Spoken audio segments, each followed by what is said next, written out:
महाभारत 42 पश्चिमे पार्थ मदन मोहन तरुण के द्वारा लिखित, उन्हीं के द्वारा पठित। तब कहा मोहग्रस्त अर्जुन से केशव ने, नहीं देख सकेगा तू अपनी इन आंखों से विराट विभ्राट को, सृजन को और उसके समाहार को। सत्य नहीं होता उतना ही जो दिखता है सर्व सामान्य को। नाना रंग रूपों का चारों ओर फैला है जो संसार, नाना संबंधों में विभाजित है जो यहाँ का व्यवहार, वही नहीं है इस सृष्टि का सार। नाटक का मंच है यह, कुछ देर का प्रपंच है यह, छोटी छोटी इकाइयों का खेल है यह नहीं है वह, यह है मात्र तुम्हारे चर्म चक्षुओं का सीमित खेल। सुनो अर्जुन, आज मैं देता हूं मर्म की तुम्हारी आंखें खोल। कहकर जैसे ही केशव ने अर्जुन के मस्तक पर रखा अपना हाथ, वैसे ही खुल गया उसके सामने विराट ब्रह्मांड। अदृश्य हो गया उसकी आंखों के सामने से कुरुक्षेत्र का मैदान। अदृश्य हो गए सारे योद्धा, अदृश्य हो गया उसका रथ, उसके अश्व, यहाँ तक कि नहीं दिखे दूर दूर तक उसके सारथी कृष्ण। देखा अर्जुन ने अपने सामने खड़ा प्रज्वलित प्रलयकालीन अग्नि के समान, पृथ्वी से आकाश को समाहित किए स्वयं में, खोले अपना मुख विशाल। देखा उसने उसी में धृतराष्ट्र के सारे पुत्रों को, पितामह भीष्म द्रोणाचार्य, सबके छिन्न भिन्न थे शरीर। रक्त से भींगे थे उस विशाल के दांतों में, फंसे थे किसी के हाथ किसी के पांव। वहां कोई आ रहा था कोई जा रहा था। स्तंभित भयाक्रांत अर्जुन ने कांपते स्वर में पूछा, कौन है आप हे देवाधिदेव? जैसे समस्त नदियां दौड़ती हैं समुद्र की ओर, जैसे पतंगा दौड़ता है प्रज्वलित दीपक की ओर, वैसे ही सभी दौड़ रहे हैं निरंतर आपके विशाल महानाशकारी मुख की ओर।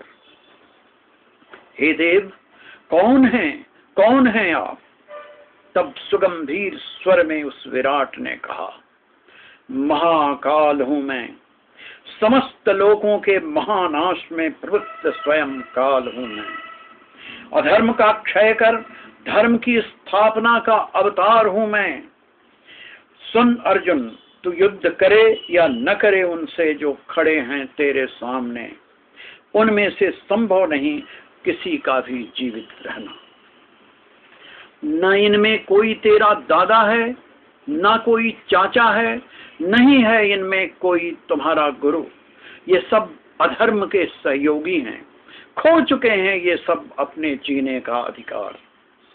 इसीलिए हे अर्जुन, प्राप्त कर तू अपना अर्जुनत्व, वध कर निर्भयता से इनका, बन जा तू मात्र इनकी मृत्यु का निमित्त।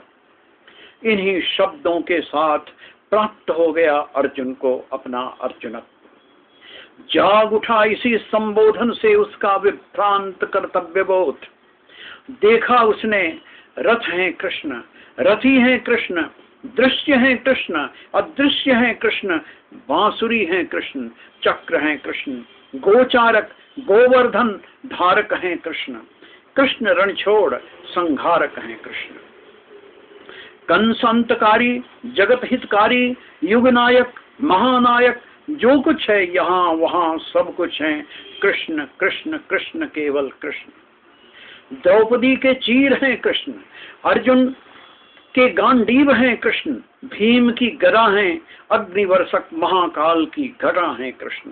शब्दों से परे अपार हैं कृष्ण, कभी कल्पना से भी महाकार हैं कृष्ण। अर्जुन के सामने मिट गया सारा प्रपंच, खुला था उसका मानस, खुला था उसके सामने सारा रहस्य। अधर्म कलुषित प्राचीन को मिटाने के लिए तैयार था नवीन, तन गया गांडीव, चढ़ गए बाण, गूंज उठा नारायण का हृदय विदारक पांचजन्य। 18 दिनों तक चलता रहा यह असाधारण महायुद्ध। आए उसमें अनेकों उतार चढ़ाव, न रहे भव्य भवन, न रहे वीर महावीर, जीता जागता संसार बन गया स्मशान। न रही चुनौतियां, न रही ललकार, नोच नोच खा रहे थे चील, गीध और सियार, अर्धजीवित महारथियों के भी मांस। किंतु पत्तों का झड़ जाना नहीं है वृक्ष का अंत, उसी पथ से तो आता है वसंत।